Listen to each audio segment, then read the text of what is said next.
Halo semuanya, hari ini kami lagi ada di Pos Blok Medan, salah satu bangunan bersejarah yang dulunya dikenal sebagai kantor pos besar Medan. Tempat ini sekarang sudah direvitalisasi jadi ruang kreatif loh. Tapi kalau kita lihat lebih dalam, gedung ini punya jejak sejarah yang penting, terutama yang berkaitan dengan politik etis pada masa kolonial Belanda. Sebelum kita membahas kaitan pos blok dengan politik etis, kita perlu tahu apa itu politik etis. Sekitar awal 1900-an, Belanda mulai menerapkan kebijakan yang disebut politik etis atau ethische politik. Kebijakan ini muncul sebagai respon terhadap kritik bahwa pemerintah kolonial sudah terlalu banyak mengambil kekayaan tanah jajahan tanpa memberi cukup kesejahteraan bagi rakyatnya. Politik etis mempunyai 3 program utama yang sering disingkat ITE, yaitu irigasi, transmigrasi, dan edukasi. Meski pelaksanaannya tidak sepenuhnya berhasil atau adil, kebijakan ini tetap membawa beberapa perubahan penting, seperti terbukanya akses sekolah, modernisasi sistem administrasi, sampai perkembangan kota-kota besar di Hindia Belanda, termasuk Medan.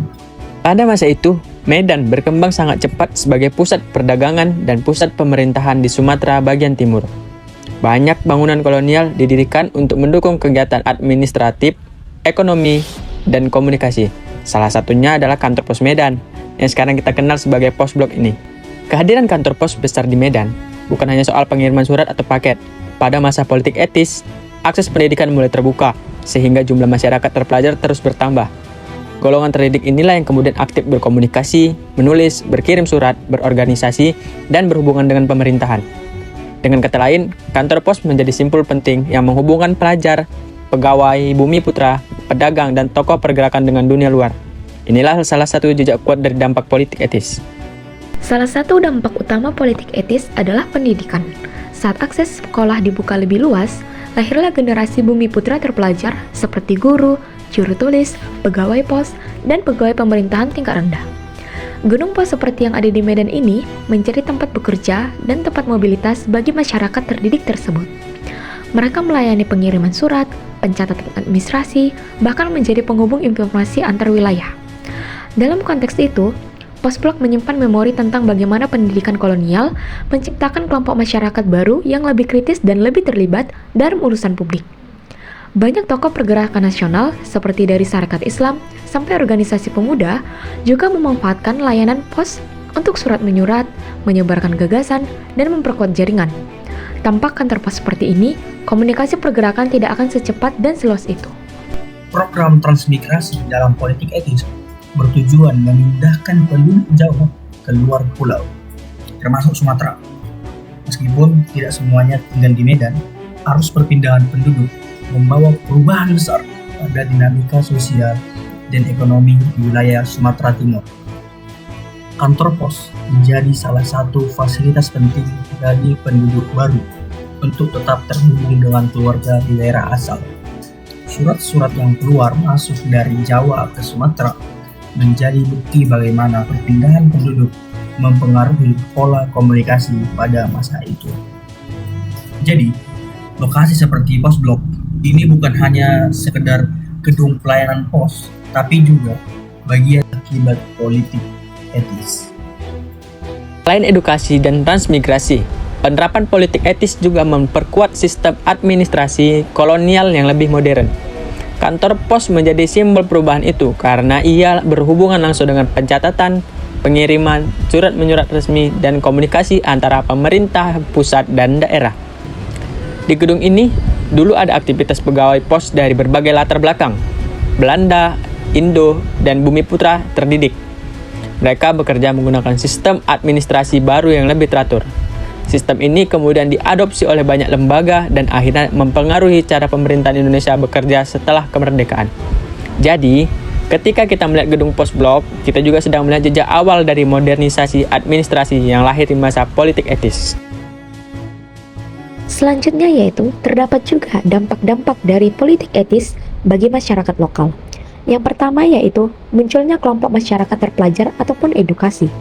Program pembukaan sekolah-sekolah seperti HIS, MULO, dan sekolah guru membuat semakin banyak masyarakat Bumi Putra bisa membaca, menulis, dan bekerja di bidang administrasi. Dampaknya yaitu lahir generasi baru dengan pola pikir modern, kritis, dan terlibat dalam organisasi sosial. Serta muncul pegawai-pegawai Bumi Putra di kantor pos, kantor pemerintahan, dan perusahaan perkebunan. Yang kedua yaitu perkembangan administrasi dan komunikasi modern. Melalui pendidikan dan sistem birokrasi, masyarakat lokal mulai berinteraksi dengan sistem administrasi modern, misalnya surat menyurat arsip dan pencatatan. Contohnya yaitu kantor pos besar ataupun sekarang kita bisa disebut dengan pos blok menjadi tempat masyarakat lokal yang terdidik bekerja dan berkomunikasi dengan daerah lain. Yang ketiga yaitu mobilitas penduduk meningkat ataupun transmigrasi. Program transmigrasi memindahkan penduduk dari Jawa ke wilayah lain termasuk Sumatera. Dampaknya yaitu munculnya komunitas baru di daerah tujuan, terbentuknya interaksi budaya antar pendatang dan penduduk lokal, bertambahnya tenaga kerja di perkebunan dan sektor ekonomi lainnya, muncul masalah sosial baru seperti perebutan lahan, perebutan struktur kerja, ataupun gesekan budaya. Nah, dampak yang keempat, perubahan ekonomi masyarakat. Politik etis secara tidak langsung memperluas kesempatan kerja bagi masyarakat Bumi Putra, terutama di sektor pendidikan sebagai guru, administrasi sebagai pegawai pos, juru tulis, dan pegawai kabupaten, pertanian modern melalui program irigasi, perkebunan melalui pertumbuhan ekonomi kota-kota seperti Medan. Dampaknya, pendapatan masyarakat lokal meningkat meski tidak merata.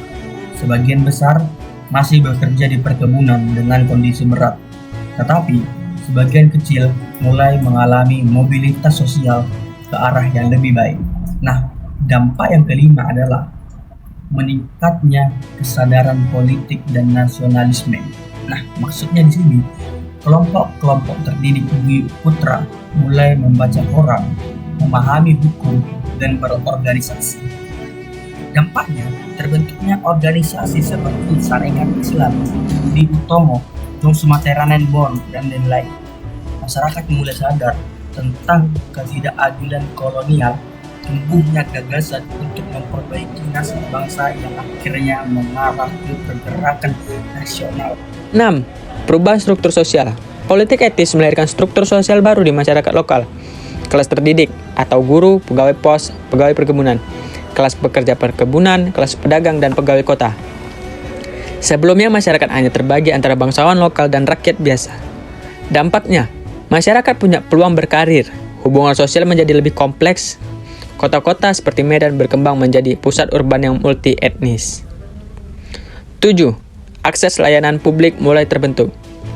Melalui irigasi dan administrasi baru, sebagian masyarakat mulai mendapatkan fasilitas umum yang lebih baik, saluran irigasi, akses ke pasar, komunikasi lewat pos, layanan pemerintahan yang lebih teratur.